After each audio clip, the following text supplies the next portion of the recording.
I'd like to say we prepared a nice little webinar for you guys with multiple slides that are all pretty with, all the pictures and everything. But this was actually an accidental invitation to everyone who is on this call and not currently in brewer consulting, as we mentioned. So this is going to be a good kind of dialogue. I'm going to kind of set the stage here, and then we'll go through the product and show you how it works and what it's intended to do, and then we can open it up for Q&A. So looks like we got a good mix of people on here. Some of the people are current brewer consulting clients, and then others get their new names, new faces. So good stuff. Volley a little bit on this. Hey, Gary, you made it. Yeah, I did. Coming to you from Napa. Yeah, Nice. baby. Doing a little continuing Jeez, education. man. Hey, Gary, you're in Napa? Yeah. Hey, man, that's my neck of the woods. Yeah, I'm over here at the Solage. Ah, very nice. Man, you should hit me up. I'm going to be out there Saturday. We're taking off tomorrow. Ah, killing me.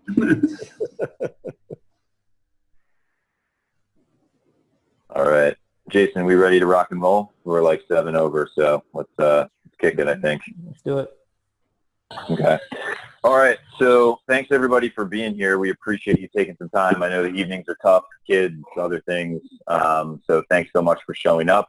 We're going to probably keep this to about 30 to 40 minutes at the most. And then obviously Q&A could push us over, I guess, depending on, where we decide to go with some of the questions. But to set the stage, the reason why we built this product, and don't spend too much time looking at this board because your head's going to explode. That's the mistake I think I made in the beginning with the scale. The product is, when you first look at this, it looks a little bit overwhelming. But the goal of the program is to help advisors build a client experience that they don't have to tinker with themselves. What I've seen in the industry, being a consultant for Dimensional, running my own practice, running brewer consulting, is you got a lot of advisors and they're all trying to solve the same problems. And most of the time they're solving them in isolation or as part of a small team. And the challenge with that is you only have so many good ideas in a day, and you only have so much creative energy that you can apply to your business. So what we found is that some firms have done a good job with maybe onboarding, but a really terrible job with the financial planning process, or vice versa. Some firms understand how to build an effective sales cycle and create automations and kind of a lead management system, while others are really baffled by that. And what we specialize in addition to this type of a program that works on client experience, workflow, operations, all that automation, all that fun stuff, is marketing. So most of the stuff you've heard from me to this point has been around client acquisition. How do you get people in the door in a consistent and repeatable way? And what we found is that a lot of firms were either coming into our program and bottlenecking immediately just because they didn't have any systems in place and they couldn't carve out the time to actually follow the process. Or once they got clients, they just immediately hit a wall because that exposed other issues inside of their business.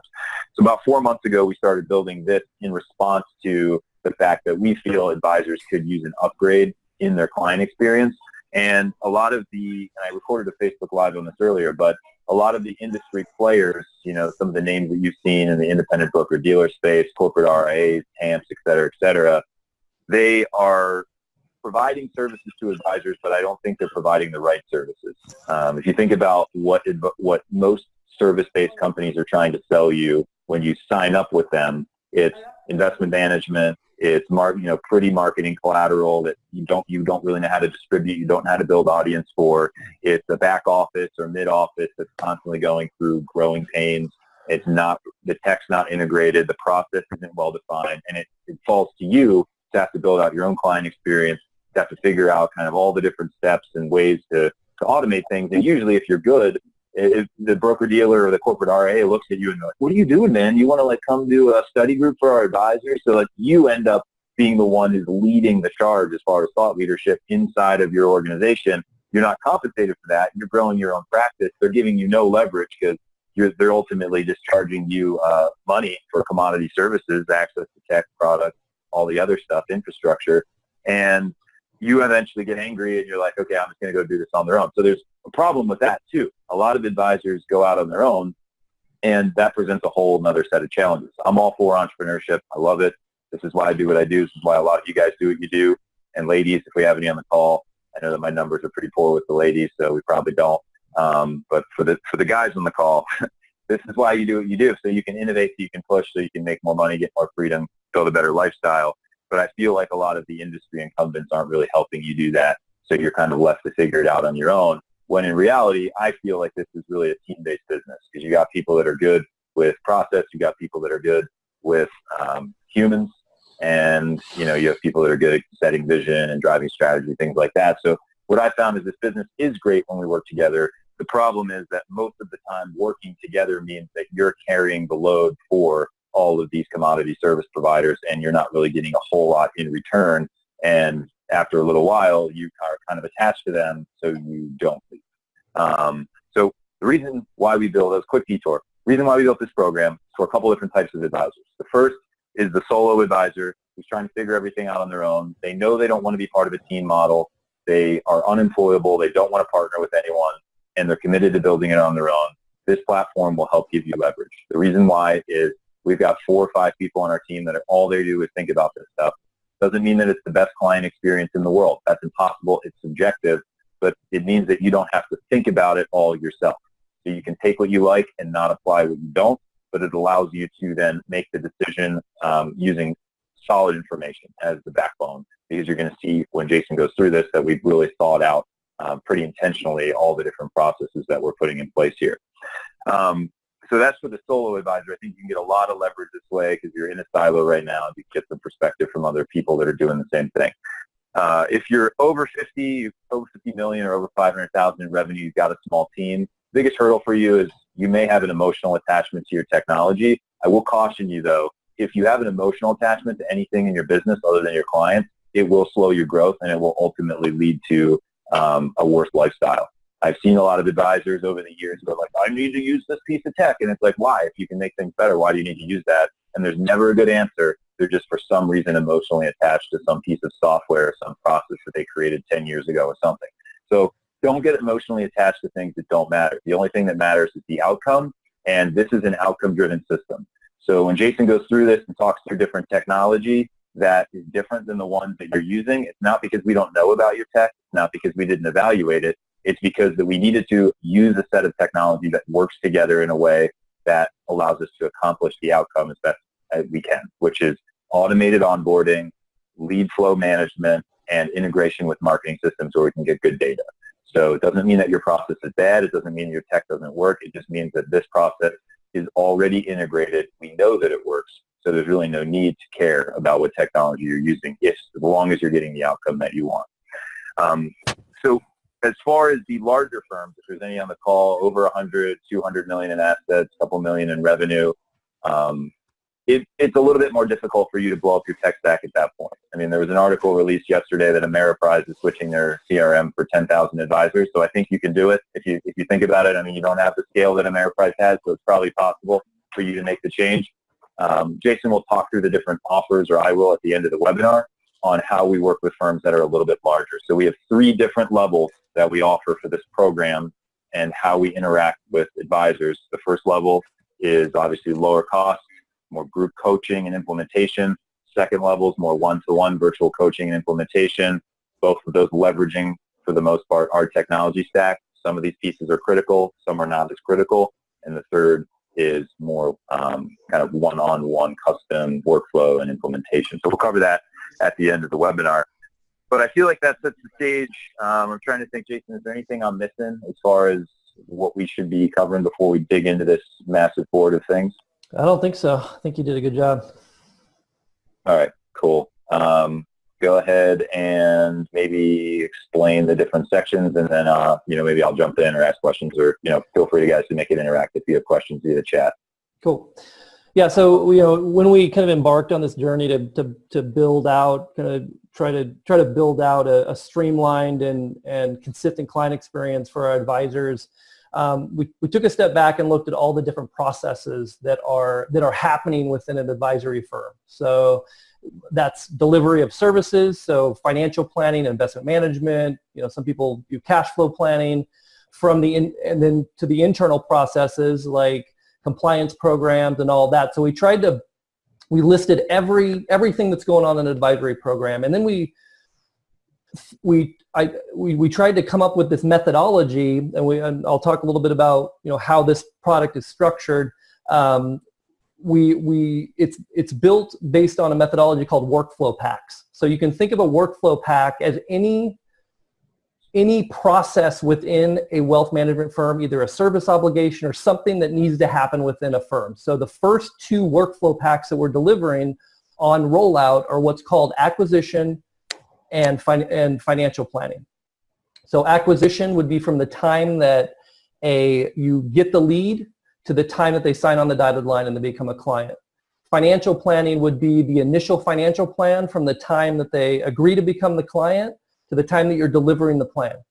So over time, we're going to be delivering workflow packs as far for plan implementation, investment management, and all of the things that I just talked about. But it's important to understand kind of the core methodology of the workflow pack and how we're delivering this product. So the first thing is, like Patrick said, is we went through a lot of different vendors on the CRM. We actually used to use a Wealth Box. And during this process, we figured out that we actually made the decision to change our CRM because of all this work that we're doing and kind of our understanding of what we needed and what we didn't need and what was valuable. And we made the switch to what used to be called, what was that? Well, it used to be called ProsperWorks, is now called Copper. It's not native to our industry, but it provides it provides the flexibility that we needed on the automation side as far as automating fields, and it's fully customizable. So it gave us the ability to really automate some of the stuff on the back end that really kind of made this work. So I'm sure most of you haven't heard of Copper or ProsperWorks, but I think if I encourage you to take a look and see for yourself how it can work for your business. So the way I know there's a lot of people that aren't Brewer Consulting members, so I know that some of this may be a little foreign to you, but the way the product is structured is that if you're a member of Brewer Consulting and you buy Scale, this is what you get. This is kind of a project management system. So we actually provide support via what we're calling growth pods to kind of help with implementation each step of the way. So we don't view this as an info product so much as we view it as a mastermind. So constantly evolving, constant iteration, getting feedback from our community, and making it better over time. So, and we use this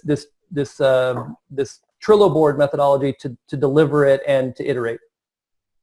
So the first two columns over here are our technology partners. So if you're a Brewer Consulting member, these may be familiar to you. So part of this is about gaining leverage with key technology partners so that we can get deep discounts over time rather than spreading our buying power across a lot of different vendors. I know there's a lot of groups out there and that kind of spread their buying power across a lot of CRMs and give you the choice. We'd rather get very intimate with select vendors rather than kind of having that more broad approach. And Jason, just to add in there, so another reason why we do that is if we can go to the vendor and show 100, 200, 300 person adoption, we can start to build out custom integrations between the different tools and get access to the API. There's just a lot more flexibility in what we're able to do, and it also holds them accountable because the way these vendors negotiate contracts is they look at your audience and they say, okay, you've got this many members who could potentially use the software. Here's what we're going to give you as far as a price discount. And the problem is if you hand out a list to your audience and you say, here's what you can choose from, here's the menu of discounts, after that contract comes up for renewal, what's the incentive for the vendor to continue to give you that discount if they already have the audience, right? So the way that we keep them incentivized, the way that we keep them accountable is they're part of a curated stack. And if they don't perform and they don't do the right things, we move everybody, right? Or at least we give people the option to move, and we're able to have much more negotiating power when we move to the next vendor instead of just staying put or having everybody take a shotgun approach. So it really works a lot better than, like Jason was saying, that menu-based approach. The menu-based approach works great for 2 to 5 years, but as soon as those contracts come up for renewal and they've got to renegotiate, it's going to be a tough sell for whatever network or group that's having those conversations. Yeah, and some of the things, not to put the cart ahead of the horse, but having a relationship with copper, kind of our vision for the future is potentially having, with some of these vendors, having a white labeled option where a brewer consulting member could come in and all the fields are customized, all the zaps and automations are already done, and it's very turnkey. And we can't do that if we're spreading our buying power across multiple vendors. So the first two are tech partners. We've negotiated discounts with many of them at this point, and we're in communication with others, and we're going to continue to grow our tech stack over time. And then those discounts are going to be communicated via the Trello board and updated over time. The first list here, or the third list here, is Start Here. So this is going to be, this is kind of the setup and FAQs. So this is everything that you need to set up prior to integrating any workflow pack. So this would be how to use the Trello board, an overview of the tech, and then just certain things that need to be set up so that you can be effective at integration. We give our community the opportunity to email us with questions. So it's all of this whole kind of section is driven for the most part by the community and their needs. So so this is something that will be built over time.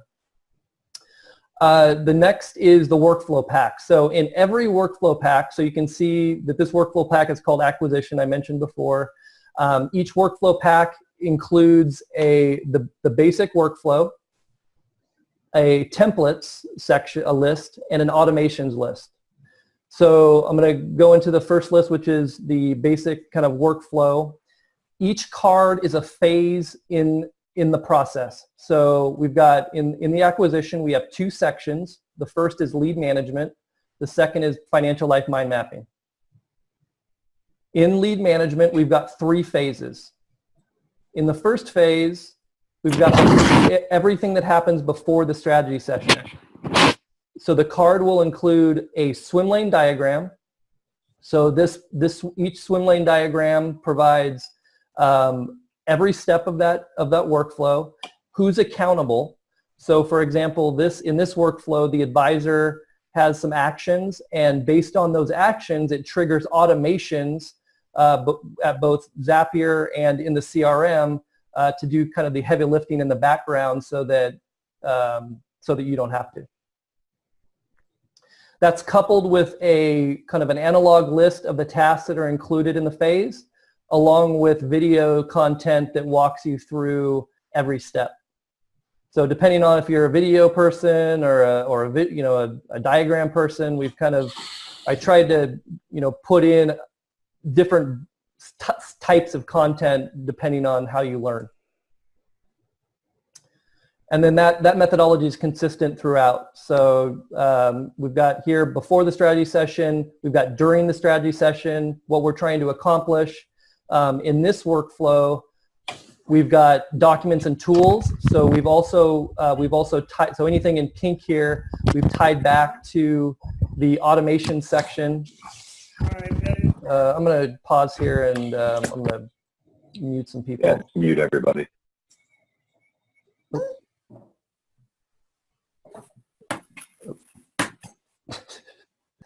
Pushing the wrong button.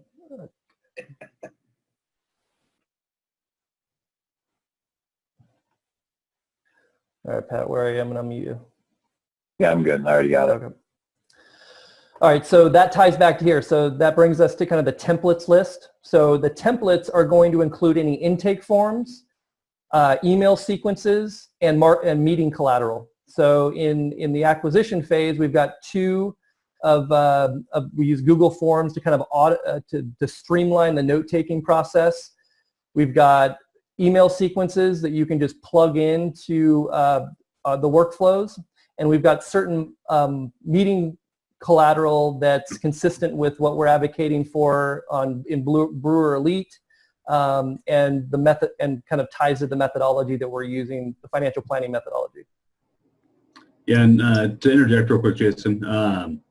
So I've gotten a lot of questions in regards to the automations and kind of what is most automated, and also like the Google Forms and kind of streamlining the note taking. Yep. Basically, what we try to do with the automations is really make it so that a lot of your busy work, like the following up with clients, things that we all have to do as advisors, but it's kind of a pain in the butt.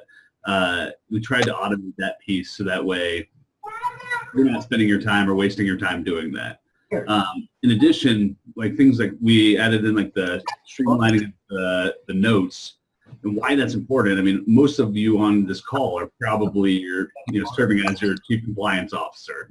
If you have the same exact notes and the same exact form being automatically added to your CRM under the right client after each call, if you're ever audited, that's going to be huge for you, just because you can easily show an auditor, hey, look at all these steps I'm doing. Look how streamlined it is. Look at how I'm basically doing my due diligence, and that due diligence is automated, which is something I guarantee most of us, if not all of us, are not doing currently. And you'll be an auditor's best friend.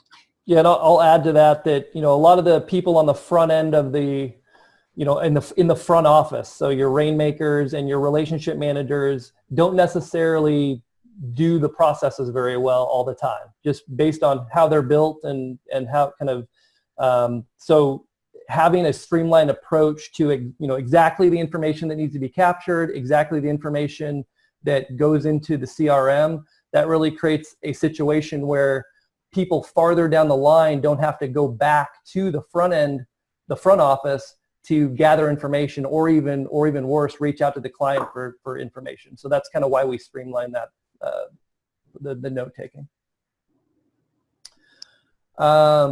The third is automations. So there's two types of automations. One is automated actions within Copper CRM. These are lists of tasks that are created automatically based on where people are at in the workflow. So I won't get into too much detail, but so that's one type. So tasks are automatically created, allocated by the client experience manager to people farther down, either to them or other people on the team. And that's all done automatically. The second type is through using, if you're not familiar with the tool called Zapier, in this workflow pack, we've got 9 zaps that automate the back end based on kind of how Josh was kind of a lot of the back end kind of busy work stuff, like setting the meetings and email sequences and all that.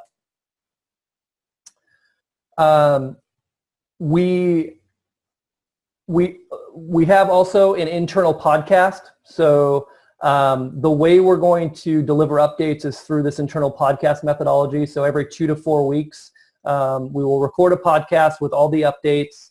We'll follow that up with an email, and then we'll do the updates to each board and add the content as we go along. We'll also probably do like a scale success stories. So we'll bring in people that are using the program.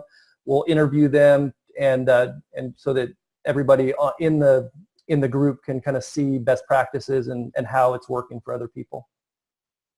And then the last and final list is the product roadmap. So as I kind of discussed on the front end, our goal is to create a workflow pack for every process, both product and internal in an advisory firm. So you can kind of see where our head's at with that. Investment management, onboarding, quarterly building, maintenance, a 12-month financial planning plan implementation, inbound client inquiry, cash flow and behavioral coaching, wow client experience, feedback process, and a number of internal processes like compliance and employee onboarding. So the decision of whether or not to join Scale or not is you agree with the methodology, you agree with our methodology as far as how we deliver planning services, and 2, are you committed to the long run and being part of a team that has the goal of creating a back end that's kind of creates a world-class client experience, so that you can do the things that generate revenue and the things that you actually want to do. Yep. And I want to add in two things that we didn't really talk about too much, but one of the benefits, or I guess two of the benefits in here of using Scale are, one, as you grow your business, you're going to have new employees, and you're going to spend a lot of time training your employees. Well, this is your training software now. You can basically sit your trainee right in front of this, and they can actually go through all the videos and all the methodology, and they're going to know exactly what to do when, just based off this alone. And with that, with the automations, one of the cool things too is that you're not going to have balls getting dropped or people not knowing where they are, because as you guide this prospect through the cycle, all these automations are going to basically assign tasks automatically. So you're going to know exactly where everyone is at what point. You're going to know what hasn't been done or what needs to be done. So it's just really cool that you're not going to have this normal experience. For sure. Dee Dee had a question, so I will show her. So we have a technology stack here. We break it out in core technology. So these two, copper is not a deal breaker, but it makes it very difficult because all the automations are built into copper. So if you're using a CRM outside of copper, it's doable, but not ideal. Zapier for sure. And then we have other technologies that we think can be switched out. Everything that's starred is kind of heavily, I would recommend. It can be switched out, and then stuff that doesn't have a star on it, you could probably easily switch out with other tools.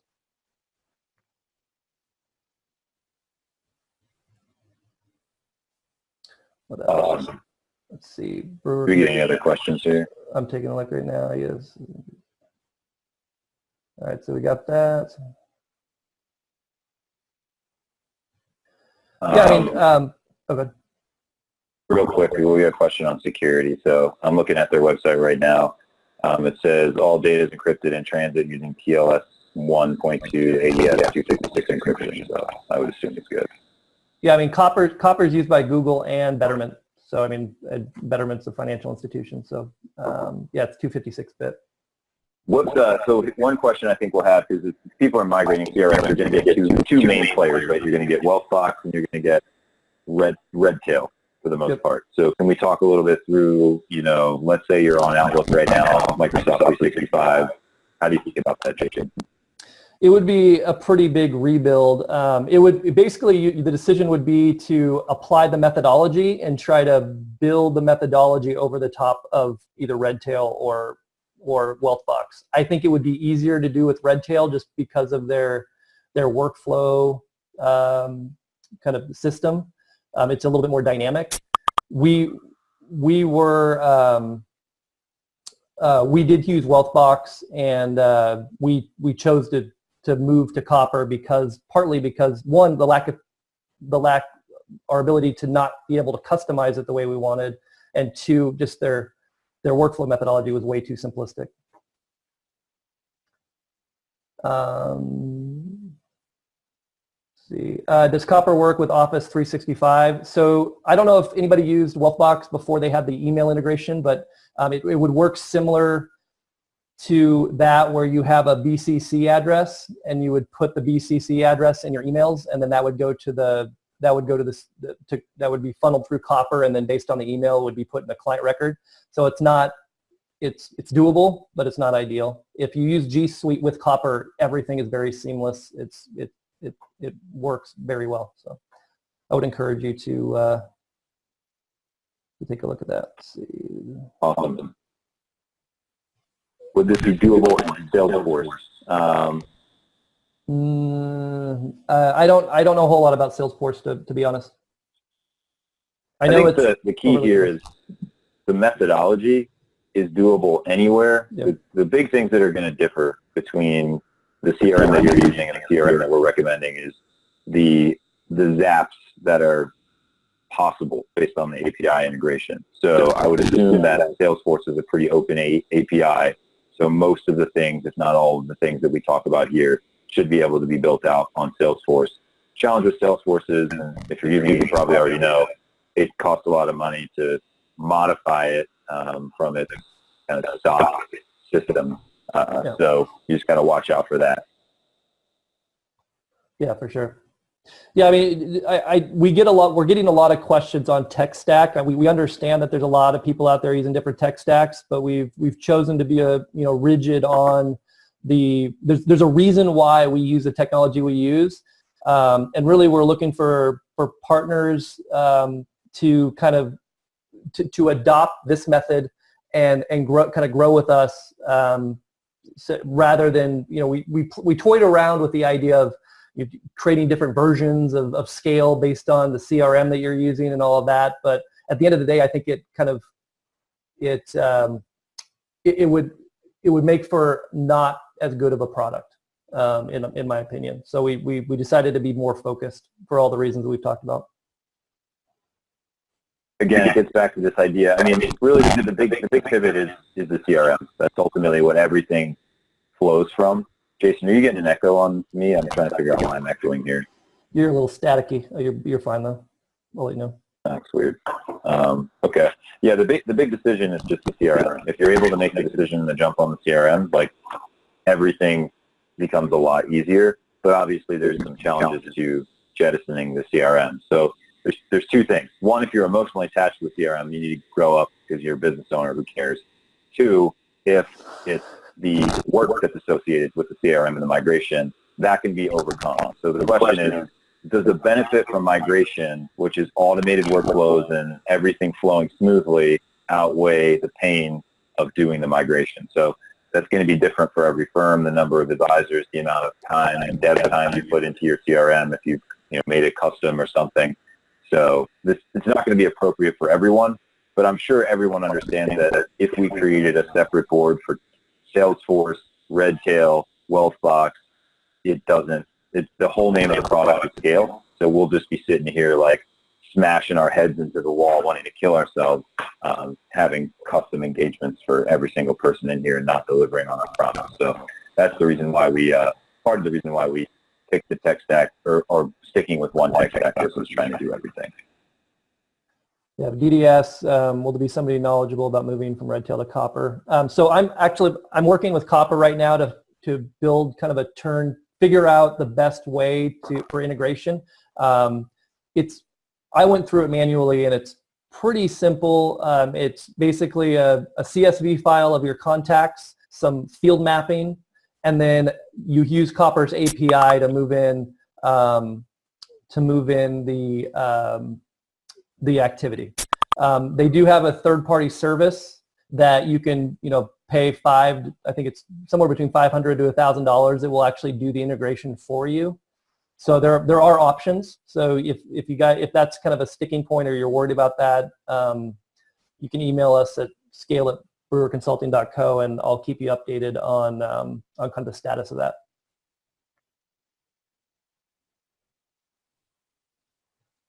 Anything else?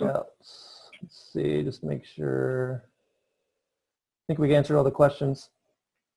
Any other questions, thoughts?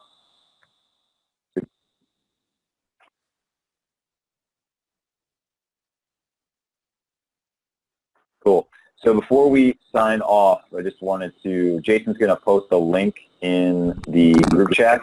If you are not a member of Brewer Consulting, then if you'd like to learn a little bit more about the product and ask questions one-on-one, feel free to click that link and you can schedule a time with Josh and Jason to discuss it a little bit more to see if it's appropriate. For some people, it's just not appropriate. For others, it could be a really great way to get some serious leverage in your business. The good thing is that we've also integrated this with the marketing program that we offer. So there's going to be a lot of data analytics and tracking that will be available as well. It will kind of unify both fronts of your business, the front end, the acquisition side, the back end, data analytics, and process side. So you will have that benefit as well. So Jason, if you want, just drop a link to that calendar in the chat. Feel free to book a time. I think it's about a half-hour slot, so we can just learn a little bit more about which level the program's most appropriate. And again, the way that we're thinking about offering this is anyone under 50 million. The best option is probably going to be group coaching. So we're going to be offering a group mastermind where there's going to be 8 to 10 people, probably closer to 8 people in a group that will be led by an implementer who's trained on the methodology. And you're either going to meet once or twice a week, once or twice a month, depending on your preference, until you work your way through all of the material. And you can stay in that group as long as you want. The goal is for each person in that group to be, pushing one another to continue to move along. You also have the option to get a virtual coach who's been trained on the implementation instead of doing it in a group setting, do it one-on-one. And that just gives us a higher level of personalization so that we can make sure that we get you the result faster. If you're over 100 million, and we have an offer to do custom work, like I had mentioned earlier in the webinar, we actually fly out to your office or you fly to us, create a game plan, and then we implement. So those are really the 3 options that we have for this program right now. But if you want to learn a little bit more about it, feel free to click on that link. We're happy to chat with you. If you're a member of the Brewer Consulting program, since we got kind of a mixed audience here, you're actually given this program for no additional cost. All we ask is that you sign an additional agreement to continue your subscription with us. Our goal is to continue to add value. We've got a pretty aggressive product roadmap. And if you think about all the other companies out there that are clipping coupons on advisors, at the advisor's expense, this is a very small price to pay to continue or start working with our firm, considering the amount of content and intellectual capital that we've assembled to put this together. So, helium rules. Do I have the helium voice going, Jason? Is that going on right now? No, you sound good. Okay, yeah. Just in my last video. Okay. What's this question here? My assumption is that it's just a stage in your development of the offering. Okay, cool. What is the final version? I'm assuming you will be moving to a full service offering. All right. Okay. I don't know what you mean by as far as like including a full service offering, including RIA. I mean, you can kind of see the writing on the wall where the industry's going. There's actually just an article released today about Carson Group buying a marketing company. So what I had talked about earlier in the webinar, the idea of the commodity services, like people are just starting to, hopefully wise up to that. And the way we're thinking about our RIA is you've got compliance, investment management, mid-back office, all these things that need to get done but aren't valuable to the advisor or really to the firm. We're going to run that at cost. So the goal is to do that with the most amount of efficiency and process that we can run it at cost. Then you've got the value-added services, which is marketing, sales, and client experience. So that's where the margin needs to be for somebody to be able to be incentivized to innovate and actually push the company forward. So with our RIA, we're creating a structure for certain advisors, if they're a good fit, to come and join our, team and, become an equity owner, blah, blah, blah. That's not something that we're offering really up to the public at this point, just because we're having too much fun building products. But if you're the type of person who doesn't want to do all this stuff on your own, shoot us a message, let me know. But for the most part right now, the way we're thinking about the roadmap for this product is, as Jason said, we're going to keep working on workflow packs. So right now we've got lead acquisition, financial planning, we're working on investment management, we're working on a few more. You're not going to be able to outpace us because there's a lot of stuff that needs to get implemented and probably some tech integrations that need to happen before you make it to the next workflow pack. So the plan is to build out an RA. If you could build an RA from scratch with in a frictionless system, what would you build? That's kind of the goal of this product, right? We're building our RIA in a frictionless system and saying, you can have this information and you can implement it, and there you go. Now, it will change and evolve over time. Will we have the best client experience or tech or whatever? Probably not. But will it deliver on the outcome? The outcome is the only thing that's important. And if we can shave off 60 to 70% of the operating time of our firm and your firm, I would say that we're delivering on the outcome. That's really the goal at the end of the day. Then the question is, do you want to be an entrepreneur and do all this stuff on your own, or do you want to join a team of people that are doing it and have fun that way? That's a personal decision. And then, let's see, it doesn't look like the staff would be fully adaptable to Canadian advisors. Yeah, Canadians, you guys are tough, man. We have a guy, Gotti, in our program who hopefully will be kind of leading the Canadian contingent for Brewer Consulting. I have a passion for Canadian advisors because they're all like super nice and cool. So my goal is to hopefully travel up there at some point and have a Canadian scale product. But for right now, we don't have all of the stuff that you guys would probably need. Doesn't mean we're not going to do it. Just doesn't mean we just don't have it all going right now. All right. Any other questions? Thoughts? I do think Brazilian. Yeah, my wife's Brazilian, so cheers to Brazil. I do think that Copper and Zapier are available in Canada, at least. Oh, yeah? So the main automation softwares I think are available in Canada. Yeah, I mean, if it's a financial planning software issue, that's easy. That it's like Josh says, if you can use the CRM, if you can use Zapier, you're 60% of the way there. Yeah, if not even more. I mean, at least with the time saving aspects. I mean, close ratios and stuff may be a little different, but yep, for sure. I think that is pretty much it. So if you have questions, if you think you want to sign up, looks good to you, feel free to book a time on the calendar.